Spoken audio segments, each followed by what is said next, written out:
உன்னையே நீ அறிவாய், உன்னையே நீ அறிவாய். கிரேக்கத்தின் கீர்த்தி புவனம் அறியாததல்ல. அதற்காக இங்கே விழுந்திருக்கும் கீறல்களை வரைத்திட முயல்வது புண்ணுக்கு புனுகு தடவும் வேலையை போன்றது. அதனால் தான் தோழர்களே, சிந்திக்க கற்றுக்கொள்ளுங்கள் என்று சிறந்தாழ்த்தி உங்களை அழைக்கிறேன். அறிவு, அறிவு அகிலத்தின் எந்த மூலையில் இருந்தாலும் அதை தேடி பெறுவதற்காக உங்களை அழைக்கிறேன். உண்மையே நீ அறிவாய். இந்த உபதேசத்தின் உண்மைகளை உணர்வதற்காகத்தான் என் உயிரினும் இனியவர்களே உங்களை எல்லாம் அழைக்கிறேன்.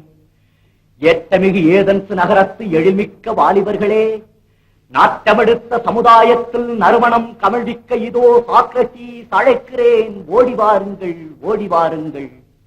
வீரம் விலை போகாது, விவேகம் துணைக்கு வராவிட்டால் தீட்டிய வாழும் தினவெடுத்த தோள்களிலே தூக்கிய ஈட்டி மாத்திரம் போதாது வீரர்களே.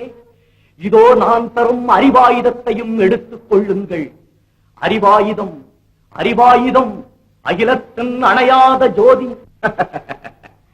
அறிவாயுதமாம் அனைத்துலகம் அடிபணியும் அஸ்திரமா, குமுறும் எரிமலை, கொந்தளிக்கும் கடல், அவைகளை விட பயங்கரமானவன் சாக்ரடீஸ்.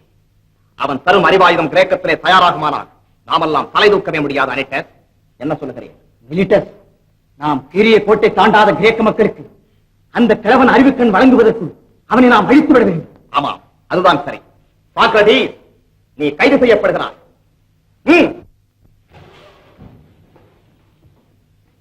சாக்ரடீஸ், நாட்டிலே நடமாடக்கூடாத ஒரு ஆத்மா, ஜனநாயக அரசாங்கத்தை குறை கூறும் அந்த ஜந்து உடல் முழுதும் விஷம் கொண்டது.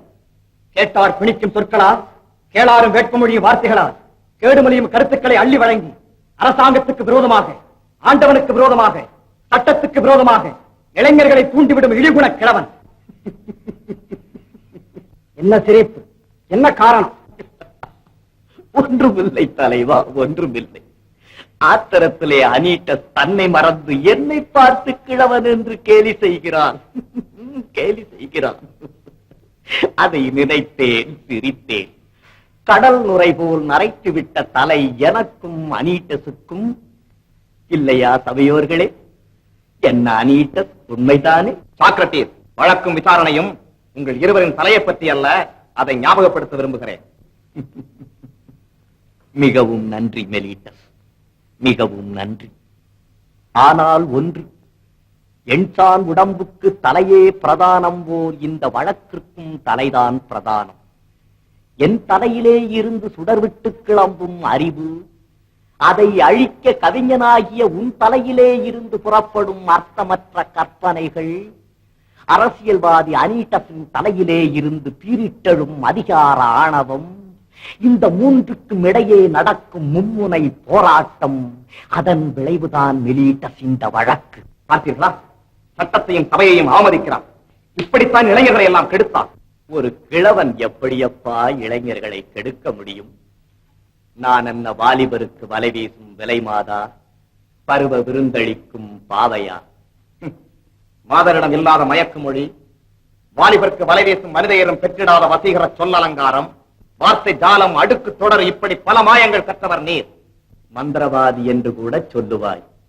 அன்புள்ள இளைஞனே, ஏதென்ஸ் நகரத்திலே நான் ஒருவன்தான் இளைஞர்களை கெடுக்கிறேன், அப்படித்தானே?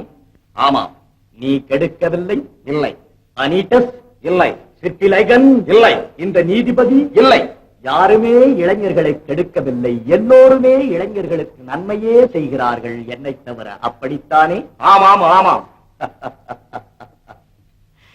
அத்தனை பேரும் ஏதென்ஸ் நகரமே இளைஞர்களை திருத்தும் போது நான் ஒருவன் எப்படியப்பா அவர்களுடைய பாதையை திருப்ப முடியும்? ஒரு குடம் பாலுக்கு ஒரு துளி விஷம். ஏன் இப்படியும் சொல்லலாமே, இருண்ட வீட்டிற்கு ஒரு விளக்கு. என்ன மெலிட்டஸ் திகைக்கிறாய்? சபையோர்களே, வாலிபர்கள் என்னை சுற்று வானம்பாடிகள் போல வட்டமிட காரணம் என்னுடைய வார்த்தை அலங்காரம் அல்ல. பலம் குறையா கருத்துக்கள், தரம் குறையா கொள்கைகள், இந்த தரணிக்கு தேவையான தங்கம் நிகர் எண்ணங்கள். அழகு மொழியால், அலங்கார அடுக்குகளால் அரும்பு உள்ளங்களை மயக்குகிறேன் என்று சொல்கிறார்களே, அவர்களை நான் கேட்கிறேன். அந்த மொழி எனக்கு மட்டும் சொந்தமல்லவே. அவர்கள் அதை பேசக்கூடாது என்று நான் தடை போட்டது கிடையாதே. பேசி பார்க்கட்டுமே அவர்களும். பாவம், பேசி தோற்றவர்கள், பேசி தோற்றவர்கள். சாக்ரட்டிஸ், பேச்சை நிறுத்தும். விளக்கம் தேவையில்லை.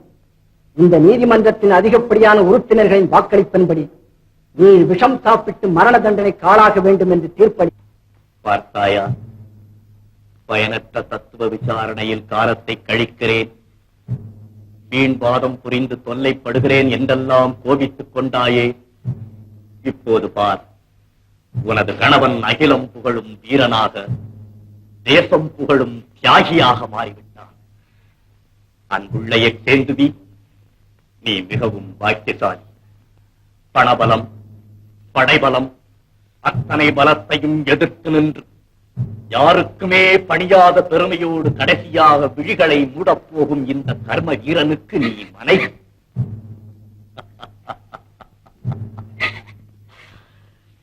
குழந்தைகளை ஜாக்கிரதையாக பார்த்துக் கொள். அவர்கள் பெரியவர்களாக மாறியதும் நேர்மை தவறி நடப்பார்களே. ஆனால் நான் உங்களை திருத்த முயன்றது போலவே நீங்களும் அவர்களை திருத்த முயலுங்கள். நேரமாகிறது, காவலர்கள் கோபிப்பார். நீ போய் வா. கிரீட்டோ, இவர்களை அனுப்பி வை.